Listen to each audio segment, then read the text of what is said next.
values and new students. The goal is these technologies to benefit society and ensure to bring equitable opportunities for all. Okay. So, pag sinabi po natin na social responsibilities, so ito po yung duty ng teacher sa paggamit po ng technology. So, dapat po in a good way, safe, and fair. And dapat po tinuturuan niya din ang mga student niya na ganun din po ang gawin. So, ang pinaka-goal po ng pagkakaroon ng social responsibilities ng teacher ay para magkaroon ng mga responsible citizens.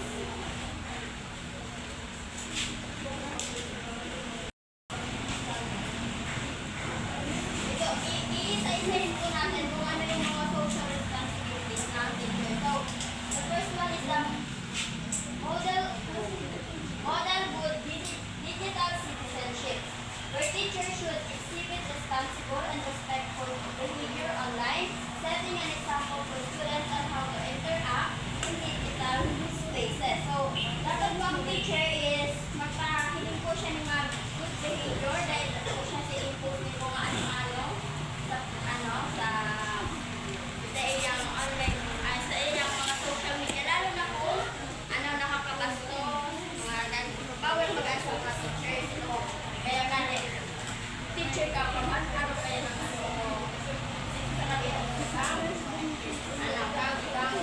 student or yung mga parents. Minsan nasubilitin. So, dapat maging respectful sa if ever na makakulit ka sa mga kulay ng team before you quit. Yes, team before you quit. Naintindihan ko? Yes.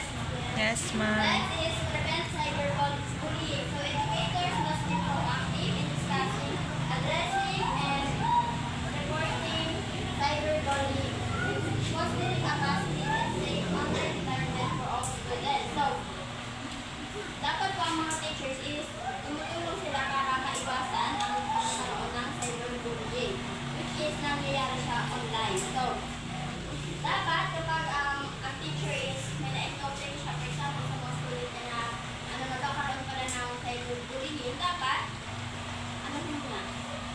actionan niya ito. Kaya, for example, kaulayin niya. Kung hindi na talaga makaulayin, magkikinig mo sa parents, magkikinig mo na sila with the guidance ng ito. Next is promote positive self-image. So, teachers should help students understand the importance of their online footprint and how to present a positive and professional image as online content can be permanent. So, yung yung sinasabi na, for example, kitang mga future teacher, sabihin ba, hindi na mga i-post kung mga yes, mga kanyata. Pwedeng magamit ito against sa tuya in the future. So next po is bridge communication gaps responsibly. So technology can enhance communication with students and parents, but it should be done using official school channels to maintain professionalism and safety. So sinasabi ko na ginagamit ko baga mga online platforms or social media kapag nakikipag-communicate ang teacher sa mga parents. Pero dapat po in a professional way like sending emails kaya sa mga parents kung may kaibuhan pag-ulayan. Plus po sa social responsibilities ng teachers, ensure equitable access. So teachers have a responsibility to ensure all students have equal access to technology and digital resources, regardless of their socioeconomic status, gender, or special needs, and provide alternatives for those with limited access. So yun nga, sinasabi although sabi nga yung mga tao, gabos na may gadgets, pero ang iba may paning internet. So dapat ang mga students, ang teacher is tataw siya mag-intindi na ang ibang student talaga is may ibang internet and pwede man siya magkaroon ng mga alternative way kung paano kaya, for example, magpasa ng mga requirements na kung ipapapasa niya, for example, grade test. Or kaya magkaroon na siya ng kung offline na daw din siya gamitan ng internet is kaya mo access. Nai-gets ko?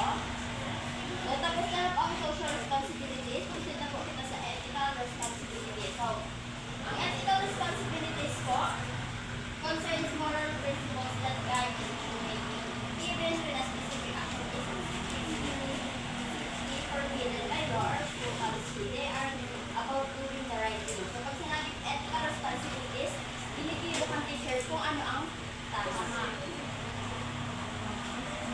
So, the teacher should prioritize student privacy and confidentiality. So, teachers must protect students' personal and sensitive information. Kaya pagkakag luluwasan na ngayong date, saro-saro ni teacher di baka hindi sa inutan para hindi mag-dates. Then, ipapahinon sa iba para maiwasan ang uruhan kaya or talaga yung dates.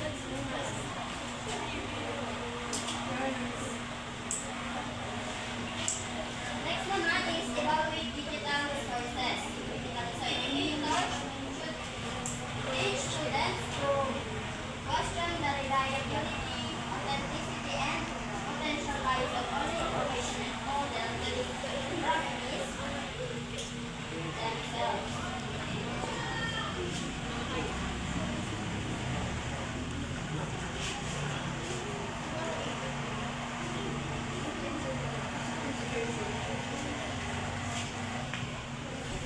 So, sinasabi diyan na ang mga teachers ay dapat tinuturuan ang student na kung paano nila ma-assess ang reliability and credibility sa wrong online or website. For example, kung mahanap sila ng mga information, for example, para sa topic isa, so dapat ang teacher is tukluan ang mga students kung paano hanapin mga information na credible.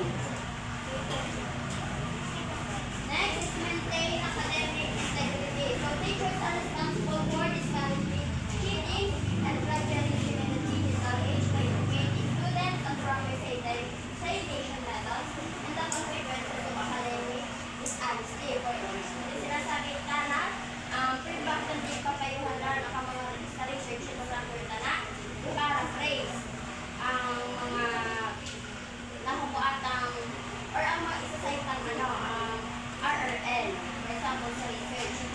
So, yan ang malaw sa maintain academic integrity. So, araw din po sa pag nag-AI kita, so dahil mandog siya sa AI, hindi ka copy-paste mo na. So, pero bibibuhan mo lang siyang guide para dahil ka masalaan yung plagiarism. Or for example, hapos ka sa online ng mga pictures na katulungan, dahil po kami kung credit na online ba.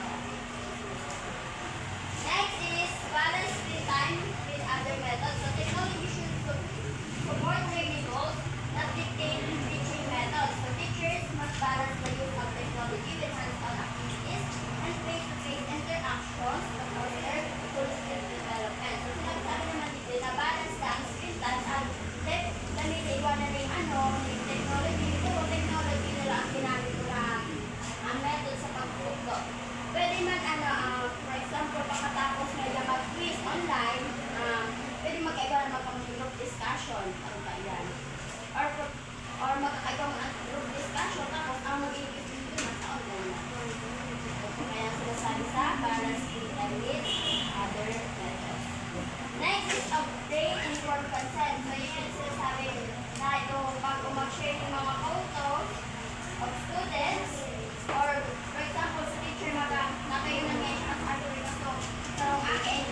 may questions po ka mo?